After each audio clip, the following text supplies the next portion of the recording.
Hi there, so we're going to go through an exercise that's quite challenging, but it's really great for getting the whole leg loading and kind of re-educating the body to work in a better way. When we have pressures in our feet that are not optimal in terms of that maybe we're too far back into our heels or we're too far forward into the balls of our feet, the pressures become a little bit too much and we over-dominate with one part of the body or one side of the body more than the other. And so this exercise is designed to get everything moving from the foot and ankle to the knee to the hip, through the chain correctly and with the foot loading properly. So I'm going to have my right leg forward. My left leg's going to just hang out behind, and this is called a kickstand approach. So I'm just up on the ball of my foot with my toes bent and my heel lifted and the knee bent.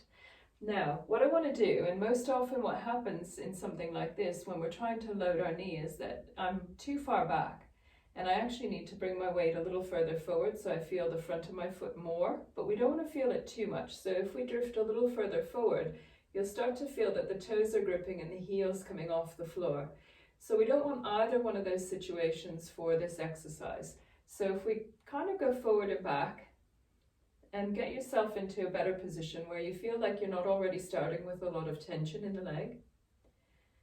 And once you get over top of it, and essentially what you're doing is bringing your tummy button over top of the arch of the foot so that you're right on top of it.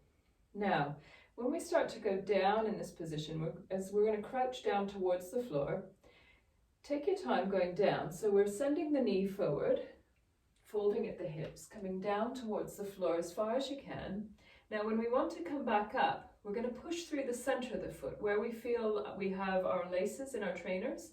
So if you push down through the middle of the foot and bring yourself back up again, you're getting all of the muscles loading in the correct way.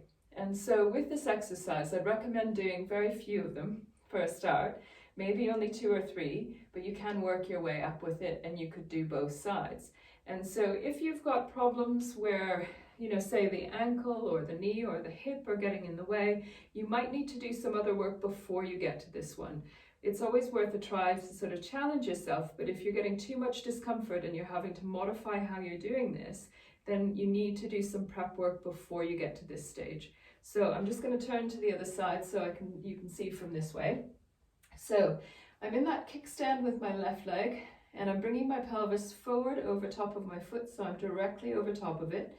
And I should feel at that point that I've got underneath the ball of the big toe, the little toe and the heel are all the same. And so once I've got that good foot pressure, I'm going to send my knee forward, forward, forward, forward, forward, forward, and I'm going to send my hips back to counterbalance, and I'm going down to the floor. Now when I want to come up, I want to activate all the muscles in my legs, so it's not my hips and my back doing all the work. So I'm going to push down through the center of my foot, where we might have those laces in our trainers, and come back upright again. So give it a try. Let me know how you get on in the comments. Remember to like and remember to subscribe so you don't ever miss a video from me, movement mentor Nicole Brule-Walker. Take care, guys.